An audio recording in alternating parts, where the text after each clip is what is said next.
Government बोली कि हमने रोड बनवाए।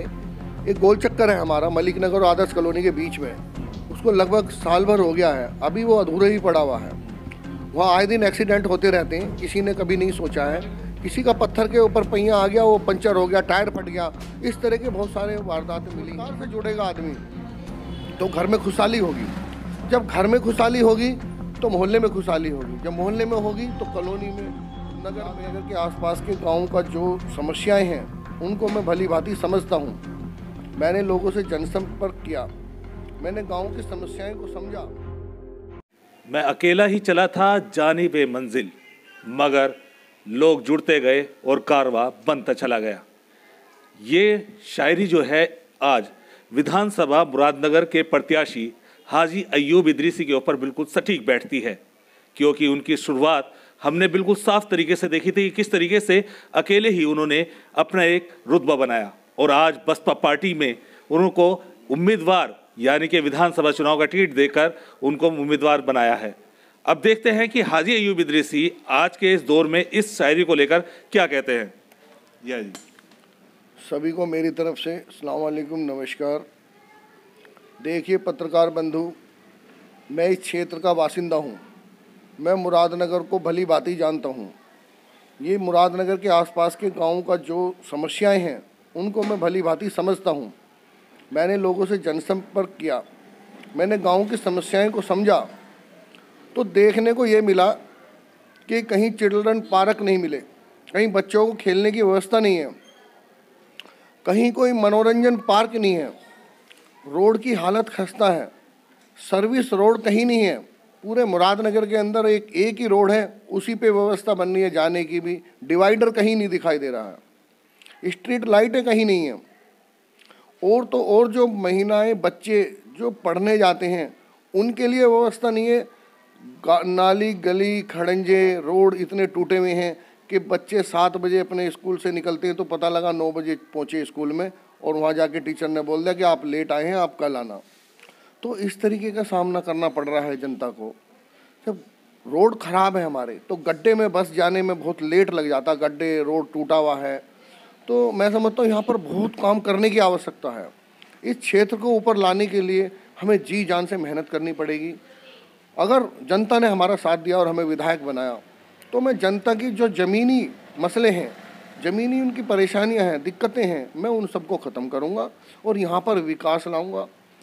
विकास के साथ साथ मैं रोज़गार लाऊँगा, क्योंकि जब रोज़गार से जुड़ेगा आदमी तो घर में खुशहाली होगी, जब घर में खुशहाली होगी तो मोहल्ले में खुशहाली होगी, जब मोहल्ले में होगी तो कॉलोनी में, नगर में, अपने क्षेत्र में, अपनी विधानसभा में इसी तरीके से डेवलपमेंट होगा। चलिए, रोज़गार की आप बात कर रहे हैं, आपने ये बहुत अच्छी बात कही कि आप यहाँ के बाशिंदे हैं। हमने अभी तक जो प्रत्याशियों की लिस्ट देखी है उसमें साफ दिख रहा है कि जितने भी प्रत्याशी हैं वो गाज़ियाबाद निवासी हैं। क्या ये चीज़ मायने रखेगी कि आप यहीं से हैं और बाकी प्रत्याशी वो गाज़ियाबाद से हैं? कुछ मायने रखेगा ये लोगों के लिए भी? देखिए ये एक बहुत बड़ा, क्योंकि यहाँ के जो विधायक हैं वो बाहर से हैं, बाहर से बिलोंग करते हैं, गाज़ियाबाद से बिलोंग करते हैं। यहाँ के गांव देहात वालों को अभी ये भी नहीं पता कि हमारा विधायक कहाँ रहता है, उसका निवास कहाँ है, उसका ऑफिस कहाँ है, उसका मिलने का टाइम टेबल क्या है। तो लोगों को जब यही नहीं पता कि हमारा विधायक कहाँ है तो वो समस्याएं लेके कैसे पहुँचेंगे उनके पास। मैं यहीं का बासिंदा हूँ, इसका बहुत बड़ा असर पड़ेगा। लोगों को अपॉइंटमेंट लेने की ज़रूरत नहीं है, लोगों को बताने की ज़रूरत नहीं है, काम मेरी नज़रों में है। अन्यथा मैं वैसे भी लोगों के टच में रहता हूँ, यहाँ का लोकल होने के नाते मैं यहाँ पर ज़्यादा काम कर सकता हूँ और लोगों को अपॉइंटमेंट लेने की ज़रूरत नहीं है। उनको मेरा निवास भी पता है, मेरा कार्यालय भी पता है, मेरे अपने पर्सनल नेचर के बारे में भी पता है। तो हम ना कोई गुंडे हैं, ना मवाली हैं, ना कोई बुवाले हैं, ना हमारा कोई इतना बड़ा वो है कि भाई हम दूसरे आदमी की वैल्यू ना समझें। हम तो हमारे तो भाई हैं सब। हाँ जी, एक बहुत बड़ी चीज़ है जो आपने अभी बोली है कि विकास को लेके मुरादनगर बहुत पीछे रह गया है।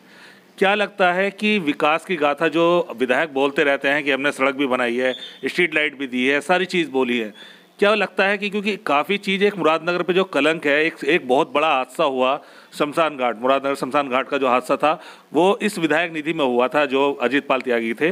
अब क्या लगता है कि उसका असर पड़ेगा इस चुनाव को लेकर या नहीं? देखिए इस पर बहुत बड़ा असर पड़ने वाला है।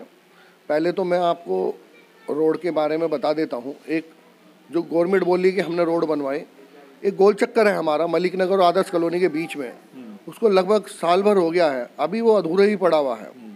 वहाँ आए दिन एक्सीडेंट होते रहते हैं, किसी ने कभी नहीं सोचा है, किसी का पत्थर के ऊपर पहिया आ गया, वो पंचर हो गया, टायर फट गया, इस तरह के बहुत सारे वारदातें मिली हैं वहाँ पर, ऐसे ऐसे बहुत अंजाम हो रहे हैं। दूसरा, अब आ जाइए नगर पालिका पे। नगर पालिका के अंदर वो बेचारी महिलाएं जिनके शोहर, जिनके आदमी, हस्बैंड गुजर चुके हैं, दर्दनाक हादसा हुआ, उनके बच्चे यतीम हो गए, वो सर्दी में प्रदर्शन कर रही हैं, नगर पालिका में पड़ी हैं, उनको देखने वाला प्रशासन है नहीं। आप बताइए, आपके दोनों जगह सरकार है, यूपी में भी सरकार और केंद्र में भी सरकार, तो आपको रोकने वाला कोई है नहीं। जब आपने वादे किए हैं तो उनको निभाया क्यों नहीं भाई? जब विपक्ष आपके सामने कमज़ोर, आप सर्वे सर्वा, आप यूपी के मालिक, आप दिल्ली के मालिक, फिर आपने उन पीड़ितों को मुआवजा क्यों नहीं दिया? पीड़ितों को नौकरी क्यों नहीं दी? पीड़ितों को घर क्यों नहीं दिया? पीड़ितों के लिए शिक्षा का जरिया क्यों नहीं मुहैया कराया? आप अपने वादे से ही विफल हो रहे हैं, जबकि आपको कोई रोकने वाला नहीं था। आप चाहते तो उनको डबल वो देते, नौकरी देते, सरकारी नौकरी कराते, सारी व्यवस्था बनवा देते, लेकिन कहीं जनता पे विश्वास नहीं कर रहे और जनता को कोई सी चीज़ का कोई भरोसा भी नहीं दिया, ना कोई दी। जनता ने अगर आपको आगे आगामी में चुन लिया तो उनके लिए क्या आपकी तरफ से ऐलान होगा कि मैं उनके लिए ये करूँगा? अगर जनता ने मुझ पर भरोसा जताया है तो मैं जनता के लिए 100% काम करूंगा। आप जनता एक बार मेरे पे मौका मेरे को देखे तो देखें, एक बार जनता को पता लगेगा कि हाँ, यहाँ मुरादनगर में विकास ही अब हुआ है। मेरे को ऊपर वाले ने सब कुछ दिया है, तो मैं अपनी जेबें भरने के लिए नहीं खड़ा हूँ, मैं जनता का काम करने के लिए खड़ा हूँ। और मैं एक ऐसा शख्स हूँ जो मैं भाईचारे के साथ में काम कर रहा हूँ। मैं सीधा साधा शरीफ आदमी, मैं ना गुटखा खाता, ना पान, ना तम्बाकू, ना शराब, मेरे अंदर कोई ऐब नहीं है। यहाँ तक कि मेरे पास कोई आज तक धारा भी नहीं है, कोई मुकदमा नहीं, कोई लड़ाई नहीं, झगड़ा नहीं। तो मैं अपने समुदाय से भी, दूसरे समुदायों से भी ये कहना चाहता हूँ, भाइयों, आज तुम्हें एक गोल्डन चांस मिला है। मैं नहीं खड़ा हूँ, आप पूरा क्षेत्र खड़ा है। आज आपकी इज्जत दांव पे लगी हुई है। आज आपको उठना पड़ेगा, जागना पड़ेगा। अगर विधायकी आपको अपनी झोली में डालनी है तो आप खड़े हो जाइए और मुझे सहारा दीजिए और मुझे चुनाव लड़ाइए। ये तो आपने एक तौर पे बता दिया, क्योंकि लोगों को बहुत ज़रूरत होती है कि विधायक का निवास उन्हीं के टाउन में होना चाहिए, ताकि लोगों की परेशानी देखने को मिल जाए, ताकि लोग मिल लें अपने विधायक से। हमने भी एक सर्वे किया है, लोगों से बातचीत की है, काफ़ी लोगों ने हमें बताया कि विधायक का हमें पता ही नहीं है कि उनका वास कहाँ है, या काफ़ी लोग हैं जो विधायक को जानते भी नहीं हैं बाय नेम, वो हमने पोस्ट भी डाली हुई थी। लेकिन क्या लगता है कि कल अगर विधायक बन जाता है तो आपका निवास भी क्या गाजियाबाद में हो जाएगा? देखिए, जब मैं शून्य से चला था, मैं आपको अपने बारे में थोड़ा बताना चाहता हूँ। जब मैं शून्य से चला था तो भी मैं यहीं था, मुरादनगर। आज ऊपर वाले ने मुझे बढ़िया 2 रोटी दे रखी हैं, मेरे अपने और अलग रहने के लिए भी है, लेकिन आज भी मैं यहीं रह रहा हूँ, कॉलोनी के अंदर ही रह रहा हूँ, मैं अभी बाहर नहीं गया हूँ। अगर मैं चाहता तो राजनगर एक्सटेंशन, गाजियाबाद, दिल्ली कहीं भी बना के रह सकता था, मेरा अपना मकान भी है वहाँ पर, लेकिन नहीं, मैं आज भी यहीं हूँ और आने वाले टाइम में भी यहीं रहूँगा और पब्लिक के बीच रह के उनका आशीर्वाद प्राप्त करूँगा, उनकी दुआएं प्राप्त करूँगा और आगे की तैयारी और करेंगे। हमारा लक्ष्य विधानसभा पर रुकना नहीं है, हमारा लक्ष्य और आगे जाने का है, ताकि हम असहाय लोगों की, गरीब लोगों की और मजदूर लोगों की मदद कर सकें। हमारा ध्येय यही है। हम चाह रहे हैं कि पब्लिक को काम करके दिखाएं, पब्लिक का सहारा बने, लोगों के काम आएंगे तभी हमें जनता पूछेगी। चलिए, ये तो आपने बहुत अच्छी बात कही है, लेकिन क्या लगता है कि आप नॉमिनेशन वगैरह अब आपका हो गया है या कब ये नॉमिनेशन करवाएंगे? हमारा प्रोग्राम आज का है नॉमिनेशन का। किसी कारण अगर आज नहीं हो पाया तो कल तो होना ही होना है, लेकिन हमारी कोशिश ये है कि आज हो जाए। अच्छा, कुछ दिक्कतें आती हैं कि कोरोना गाइडलाइन को देखकर, आचार संहिता और कानून की कुछ लाइनों को देखकर क्या प्रचार में थोड़ी बहुत दिक्कत देखने को मिलती है, क्योंकि आप जनसंपर्क नहीं कर पा रहे हैं, लोगों से बार बार नहीं मिल पा रहे हैं। उस चीज़ को आप कैसे हैंडल आउट कर रहे हैं? देखिए, ये मेरे सामने बहुत बड़ी समस्या आई है बन के, क्योंकि मुझे टाइम नहीं मिल पाया। ना मैं किसी अपने भाई के पास गया हूँ, ना शहर के जिम्मेदार के पास गया हूँ, ना अभी गाँव तक पहुँचा हूँ, क्योंकि इमीडिएटली मैंने टिकट कराया, इमीडिएटली बहन जी ने मुझ पर विश्वास करके भेजा है।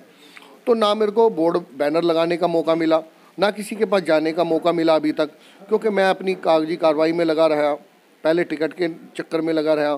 तो अब सारी चीज़ें ये हो चुकी हैं। अब मुझे अपने भाइयों को भी मनाना है, जो अगर रूठे में हैं तो उनको मनाना है, जो लोग मुझसे दूर हैं उनके पास भी जाना है।